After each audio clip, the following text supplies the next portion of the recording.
Hello and welcome to Men in Progress, the podcast of the United Methodist Men of Trietsch here in Flower Mound, Texas. This is part of the Life Plus God podcast series from Trietsch Memorial United Methodist Church, and you're listening to episode 25 from the men's group here at Trietsch, the first podcast of our third year, believe it or not.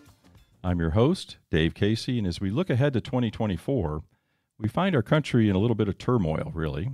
We're divided politically, culturally, and sadly, we even seem to be separated somewhat spiritually. If you look at statistics, the number of Americans who go to church, who profess to be Christian, who are really even spiritual, continues to go down year after year. Clearly, there are a number of factors that have caused these drops, but it would be disingenuous if we as Christians didn't step up and own some of these reasons. In this episode of Men in Progress, we're going to take an honest look at some of the places where we've come up short as Christians, how some of our behaviors can feel pretty toxic, and what we might be able to do to turn things around. Our topic today, when religion gets in the way of faith.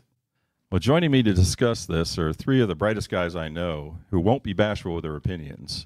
Art West, Greg Wright, and Mike Sherwood. Welcome to Men in Progress. Thanks, Dave. It's great to be here. Evening, Dave. All righty. Evening, Dave. So I think before we dive into the discussion of religion versus faith, we should probably differentiate between the two. So, Dart, I'm going to start with you, and I'd love to get everyone's thoughts. So, in your mind, how do you separate religion and faith? Faith is faith and belief in something. It has nothing to do with any human organizational thing. It's an individual thing. I have faith in God. I have faith in someone. Religion is a man-made institution, and that may be a hint for what I think's wrong with religion and why it may be a problem. All righty. Mike Sherwood, I think you have an opinion on this. Yeah.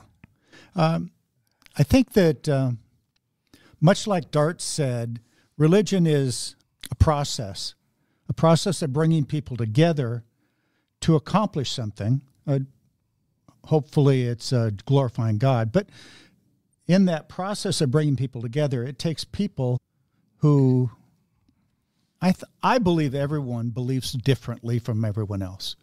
If you dig deep enough, there are no two people who believe exactly the same. Yeah, so faith isn't just faith. There's variations on a theme, and probably the same with religion. Exactly. Yeah. And so what religion does is try and gather those people together for a common goal, hopefully a good goal, but God's glory. But sometimes it doesn't seem to work that way. Greg, have you thought about this? Or Yeah. First of all, faith, I believe in a higher power, supreme being, somebody who's started it all, watching it all, trying to balance good and evil. I see the different religions almost like verticals in a business organization.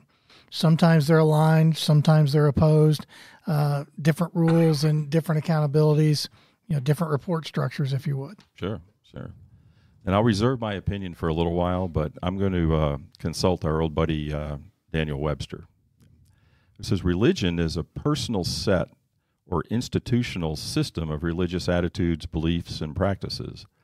The service and worship of God, or the supernatural, or a cause, a principle, a system of beliefs held to with ardor and faith. Because we can talk about somebody super religious or very religious about something. Faith, on the other hand, is defined as a belief and trust in loyalty to God, or a firm belief for something that there is no proof. So we always say, taking it on faith. There is no proof, but I have faith. So I'm sure that clears it up for you guys. I mean, we could probably just end I was right thinking here. we just leave. Yeah. I'm good now, Dave. Thanks. Way to go. But believe it or not, I have another question. So let me ask it this way. It seems, at least to me, that religion really gets caught up in the rules, in what you should and shouldn't do, and the punishment for breaking those rules, and how you're supposed to believe, where faith is more about belief. Particularly the definition points out where there is no proof. So, Dart, do you agree with that interpretation? Mostly. Faith is the belief in things not seen, right? Yeah. I believe in that. And religion being a man-made way to organize and group and gather. And you do need a set of rules for any group that you belong to. Yeah. Well, you're an engineer, so that's why I like rules. I would expect nothing less than a set of rules from you. So Mike's not an engineer. So Mike, how do you feel that those two definitions and how they fit together? Well, I guess I would say that the religion really, as I mentioned earlier, it has to do with moving people in a common goal. In order to move people, sometimes you trample, and I use that word lightly, I hope, but on the fringes of a person's faith or belief in order to move them all in a common direction. When you move an army, everyone in that army doesn't want to go in the same direction. Right. But they have to in order to accomplish that goal. Yeah, and you've got a lot of training involved in that to Right. make that happen. And I guess from what you're saying, though, that there's the way faith, you may have faith and be member of a religious group. You may not agree on 100% of whatever that group represents. Is that a fair statement? That's a fair statement. Yeah, from what you say. So, Greg, how about you? Well, I certainly like Mike's analogy with an army. You've got direction, you've got cadence, you've got timing, you've got rules to live by, you've got consequences when you don't follow the rules. It sounds like the Old Testament. Yeah, and quite honestly, in the last 2 years, being a member of the Trietsch family, we've studied a lot of the Old Testament more than I had in my prior life. Yeah. And when you see it, and just when different books were written, it seemed that there was something going on historically in the Jewish history that needed to be addressed. So these things occurred. When they needed rules, they got judges. When or Leviticus. Yes, and when they needed to feel uplifted, they got Psalms. Several religions, whether you're Baptist, can't have a beer. Whether you're Methodist, which is kind of Baptist, but you can have the beer. I've got a lot of friends who are Jewish. I grew up in St. Louis, where it's hard to throw a rock without hitting a Catholic. Yep. And when you're a teenager, one day I might be dating a Jewish girl and understanding that even though I'm not part of that religion, there are rules that I'm made aware of. You bet. From the jumping off point. Sure. So. And then I think of it in terms of when we think of all the different religions, we're going to talk a little bit about Christianity and kind of how that fits into this discussion. But I would say most of the other religions that I know about, and I'm certainly not a religious expert on anything, but many of them are kind of organized around people working their way to God. Okay, and Christianity is a little bit different in that it's God reaching out to us. And so it's almost like the prodigal son. The father runs to the son. That's really the image of, God is pursuing us in our estimation.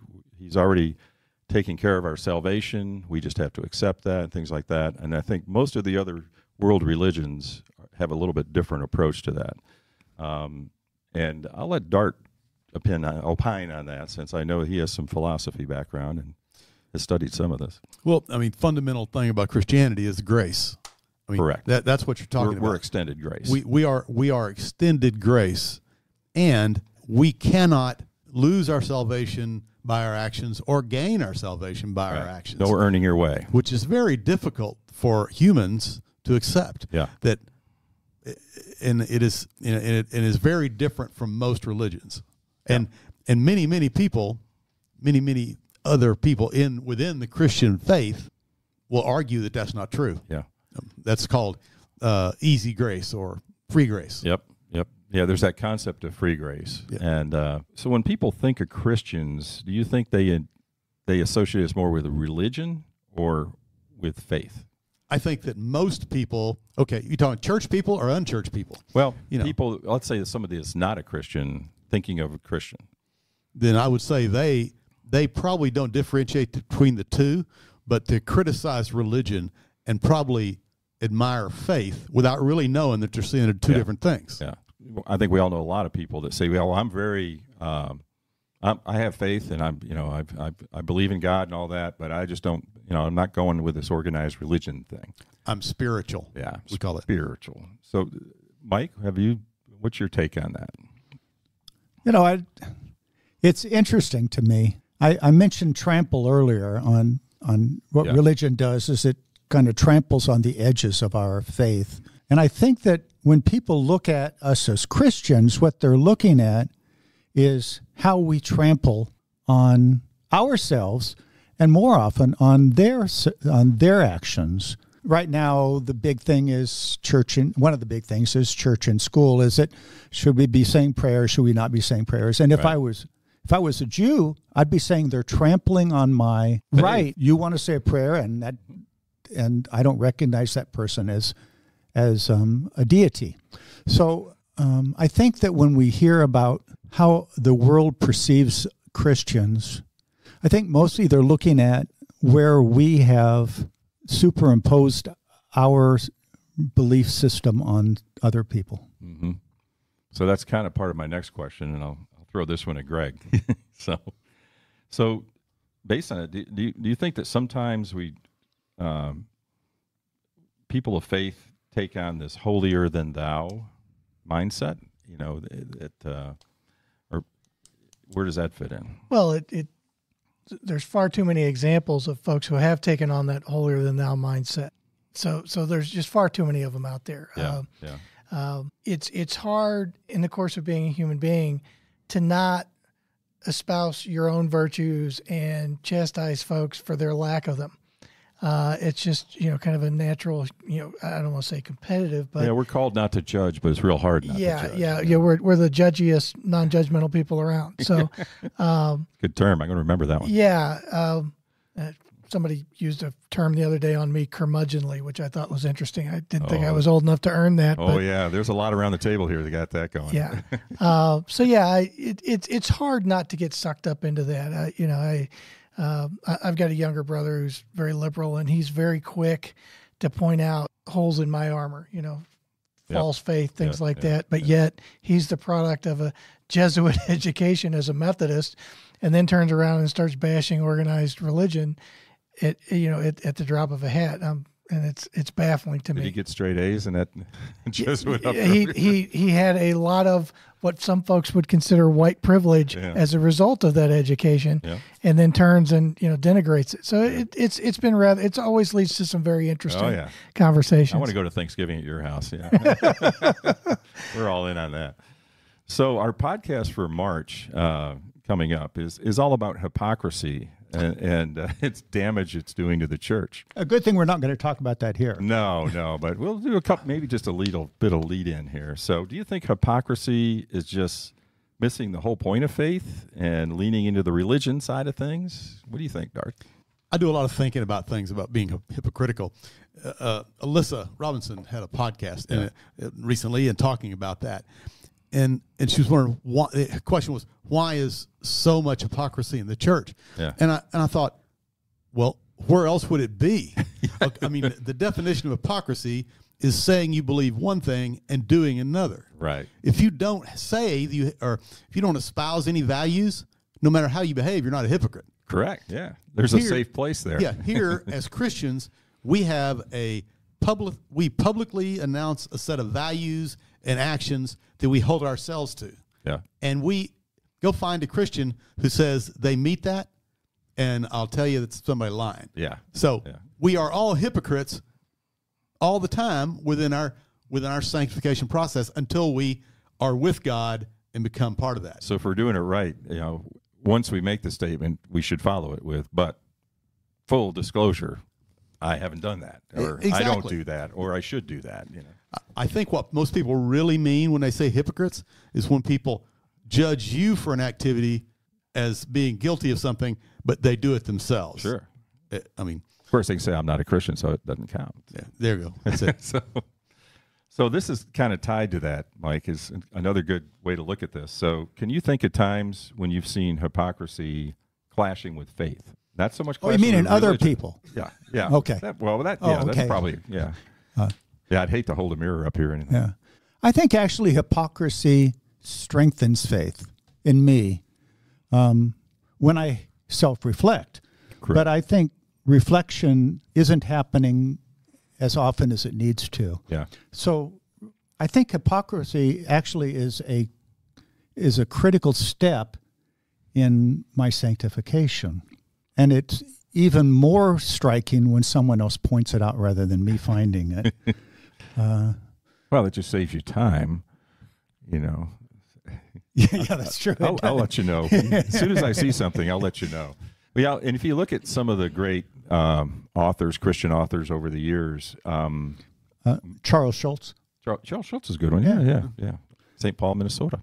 But what they spend a lot of time talking about that self-reflection. I mean, that's an important part of, I think, of being a Christian, going through that. Greg, can you think of a time when you've, in your own thoughts and things, you look back and said, I was pretty hypocritical? Well, yeah, today. I mean, I've got 2 teens, and I'm constantly trying to nudge and bump and prod them to not do things that I knowingly do. I mean, I've got one who's taking driving lessons. I drive aggressively. Yeah.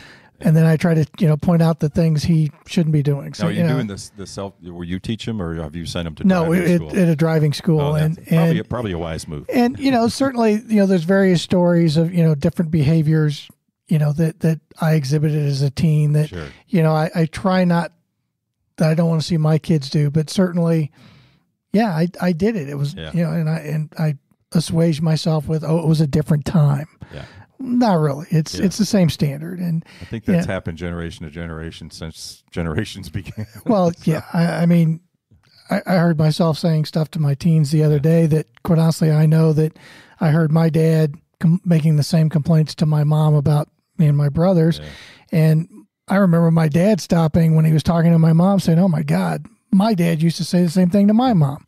So it's a routine that we have to go through. I think part of the hypocrisy is that it's almost needed to help our kids be better people than we are. Yeah. Well, and they're pretty quick to point out if we're hypocritical about anything. Well, I said hypocrisy could be self-healing for us as Christians.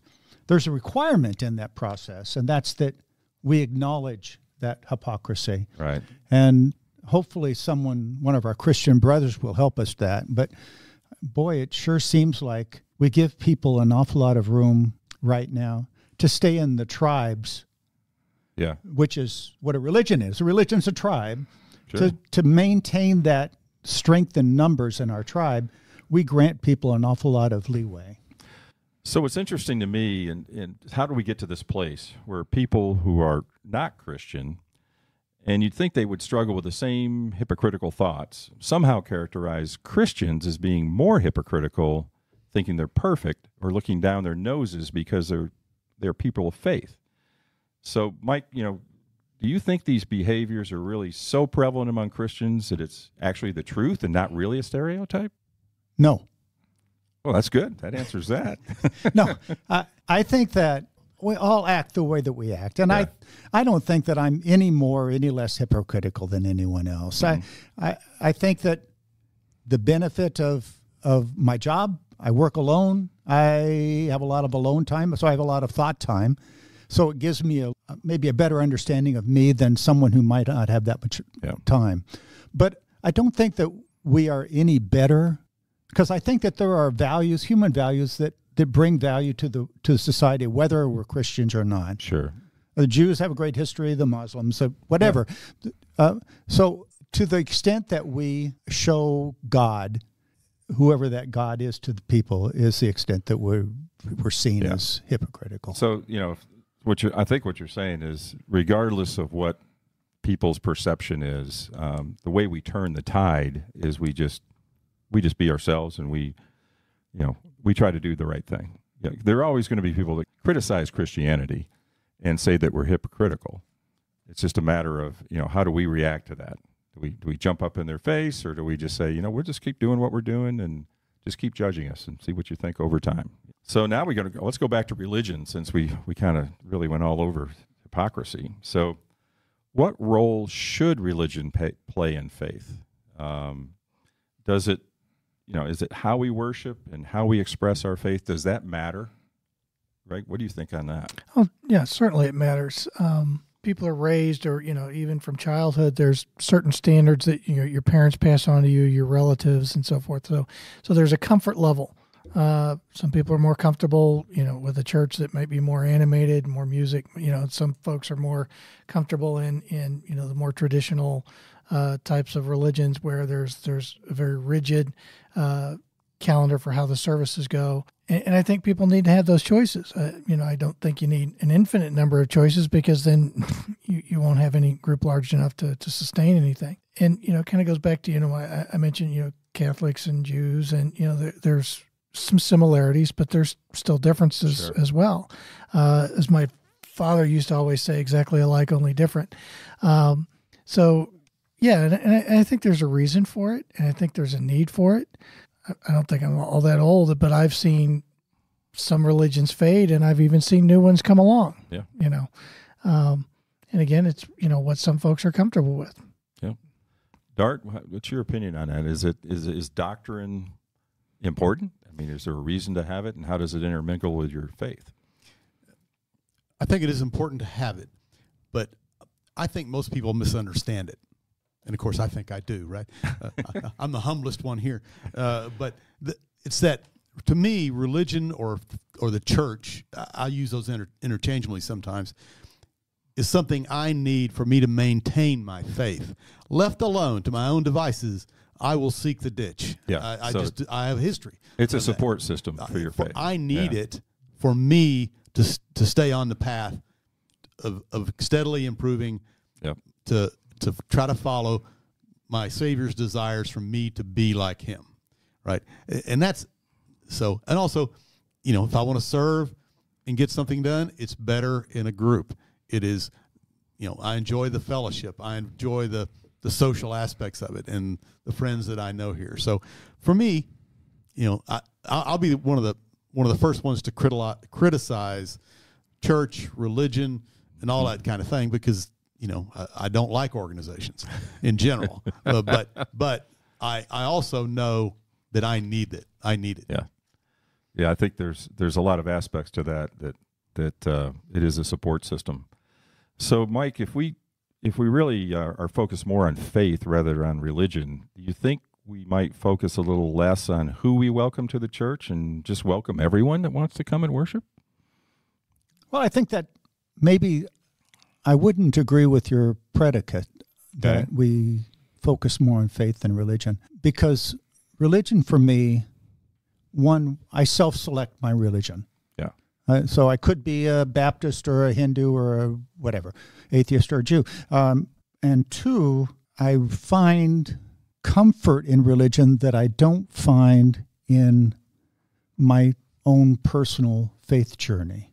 So when you say comfort, you mean like just a support system? Or I do. I mean, more than or? that. I mean tribal comfort. I mean, I'm around people that I have selected to help me reach where I want to go. Well, connection. Connection is a good word too. Yeah, because we have, on purpose, our public gathering area in the church is called the Connection Center. Yeah. And I guess a third thing about this is that you can call me whatever you want, but I still say Holy Ghost instead of Holy Spirit. Things from my 70 years ago life, I was raised in the church. Sure.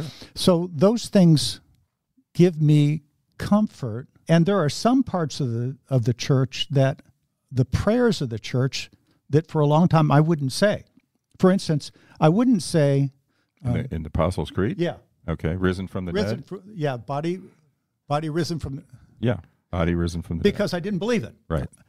I didn't believe that my physical body would be raised. I had to intellectually work that around for myself so that I could find comfort in that part. So that's the religion part. Yeah. And the faith part is how do I work my faith without compromising too much in order to gain those strengths that religion offers me. That's a great way to look at it, I think. So, Greg, as Christians in different denominations, and this gets back to your upbringing and just a wide variety of different denominations that you dealt with, we argue a lot about the rules and how to worship. What are the non-negotiables for you as far as worship?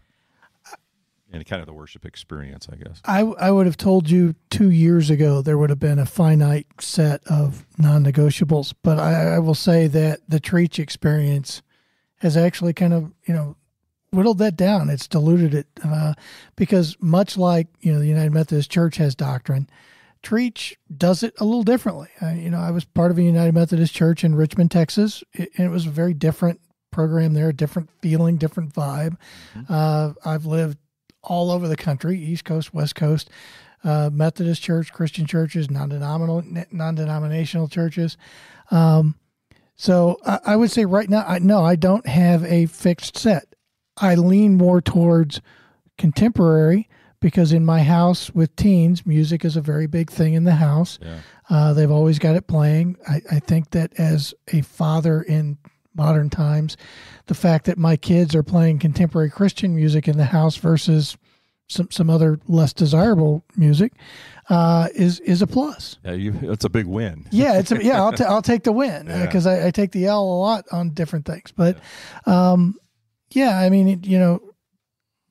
I wanted to be part of an organization, a group that we had we were giving, because we live in a very selfish time. Yeah. And it's very easy to be selfish. And that's, kind of one of the things I've got to watch very quickly and constantly.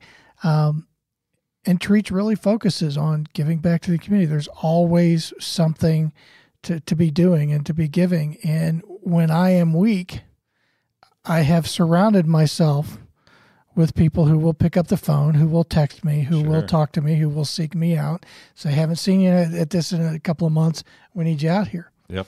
Okay. And I'm not against somebody shaming me into action. Yeah. It's not necessarily a bad thing. No. That's good accountability. It really is. So this last question, I'll give everybody a shot at this one. And it just kind of fulfills kind of some of the things we've been talking about. So as we look to be more invitational at Trietsch, and you're probably the newest member at this table anyway, maybe you can start with you on this aspect of this, Greg. So what are the one or two things that you think each of us should do to be more inclusive and more welcoming to those we don't know? Because every Sunday we walk past people we don't know. Well, in the military, we always had the phrase "embrace the suck." When the things that you don't like to do are the things that you have to be best at, because that gets you past the bad times. I have always found it difficult to even a neighbor, a stranger, to say, "Why don't you join me at church?" Yeah. And I will say sometimes I've lived in communities where people were very unlike me. Physically, religiously, whatever.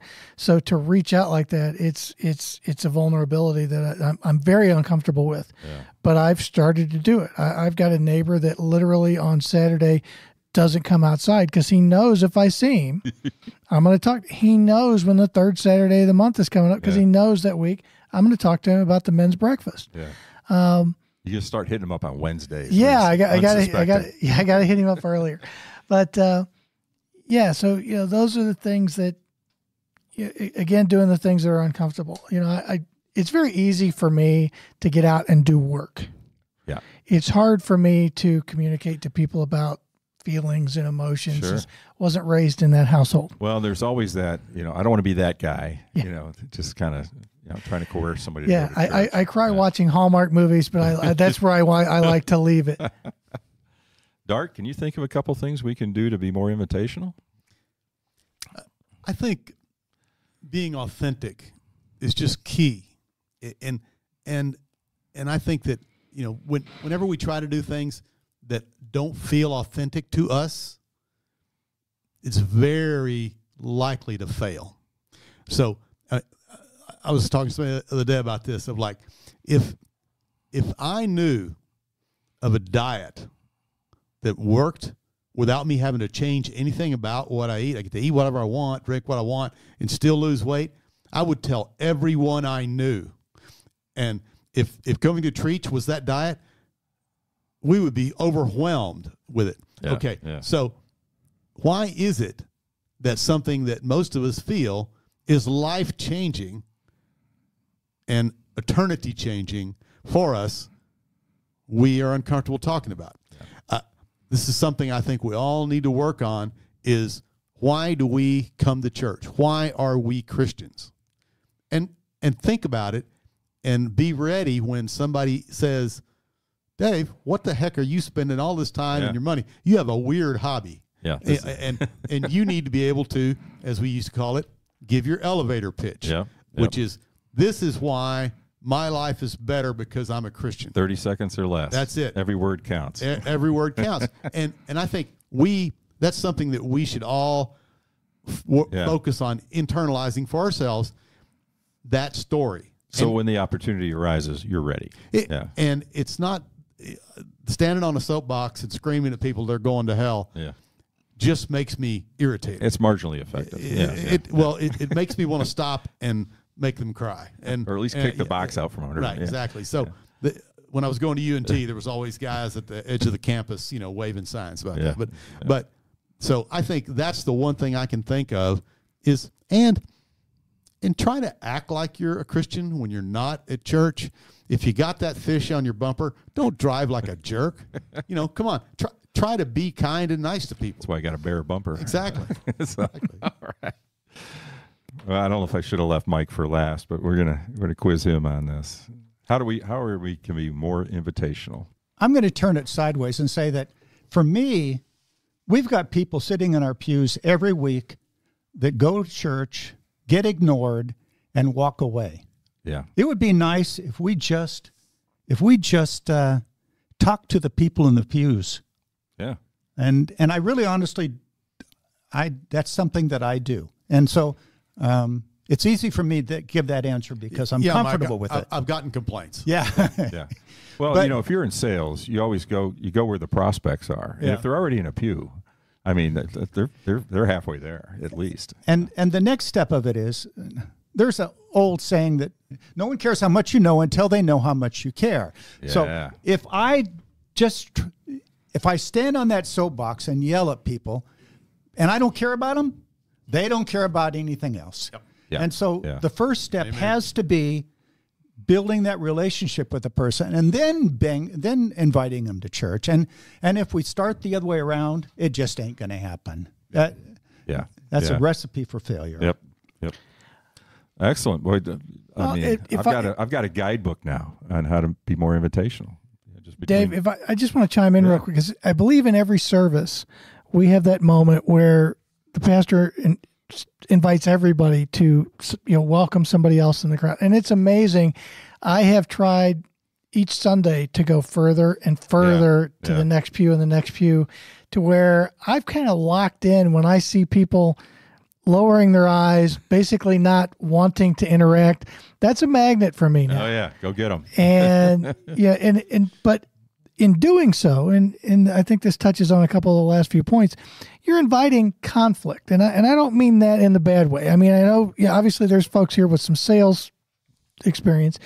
You want that conflict. You want that opportunity to open yourself up to engage people who are going to push back, not make it easy. And it's like when you invite somebody to come to the church, you put yourself at risk for them to say, well, what makes you think I don't go to church? Yeah. Do I not appear that way? Well, okay, that could be conflict. Well, wording is important. So, and you can log into Facebook and see one or more Karens going off about one thing or another, but you're opening yourself up to that. Just tell them to come to church. We have our own Karen. Leads worship now. So I do like the fact that at Trietsch they still open that up, that moment for conflict, but in a good way, not the throwing punches way. Well, it is important. I think we tend to sit the same place with the same people all the time, and I think that's a conscious effort on our part to as Mike says, just let's go meet some of the people that we're worshiping with that we don't know. So one thing before you close that we haven't talked about, and I'm surprised that we haven't, is that if we have a problem with religion, we're in really good company. Yeah. Jesus was the one of the original religion haters. That lit his torch like nothing else. Yep. And about people using religion in the wrong way, interpreting it wrong, doing it wrong. All of his real strong reactions were not against the Romans. They were reserved for the Pharisees, the Sadducees. Yeah. So He didn't, in anything that I've ever found in the Bible, he didn't break any written, rules, government rules at all. He did upset those in power in the religious infrastructure for sure. Yeah, I really feel like I'm in good company. Yeah. Mike? Yeah, one last thing is I found it easier to invite someone to my Sunday school class than to invite them to church. Yeah. Because the Sunday school is a safer and smaller environment, so it's easier for them to involve themselves into Sunday school and then be invited into church. There's that, and this church does not have any lack of programming for inviting people to events that take place here and so on, whether it's concerts or whatever. So there's some kind of non-confrontational type things you can invite folks to here as well. And all the different outreach programs that we have are pretty cool as well. Well, and Dart, I'm thrilled that you kind of took us down that path, though, because I found that in some of the teachings from Sunday school was that when the disciples were kind of at their peak and they're getting ready to go on tour, they didn't go where they were already famous. Jesus said, no. We're going to go where the message is going to create the greatest amount of conflict. Yep. In fact, get ready. Yeah. Yeah. Get ready for that trip. Well, super. This has been a great conversation, and love the way you guys drew all this together. Thanks so much for chiming in with us. This is a tough, I think a tough subject to tackle, and I think we picked the right three guys to sit here and do it. Thanks for having us. Yeah. My pleasure. Thanks, David. All right. So there you have it, episode 25 of Men in Progress. We hope you enjoyed the conversation and that you'll join us again in February when our topic will be Love Wins, a very special discussion with the leaders of 3 female-led nonprofits right here in Flower Mound. Thank you again to Dart West, Greg Wright, and Mike Sherwood for joining me on this episode of Men in Progress. Thanks to all of you for listening to Men in Progress from Trietsch Memorial United Methodist Church here in Flower Mound, Texas. I'm Dave Casey. We'll see you next time. This episode of the Men in Progress podcast is sponsored by Trietsch Memorial United Methodist Church, where our mission is to lead people into a growing relationship with Jesus Christ. If you're in or near Flower Mound, Texas on any Sunday morning, we would love to welcome you to any of the Trietsch services. Or you can follow our services anytime on our Facebook page or at tmumc.org.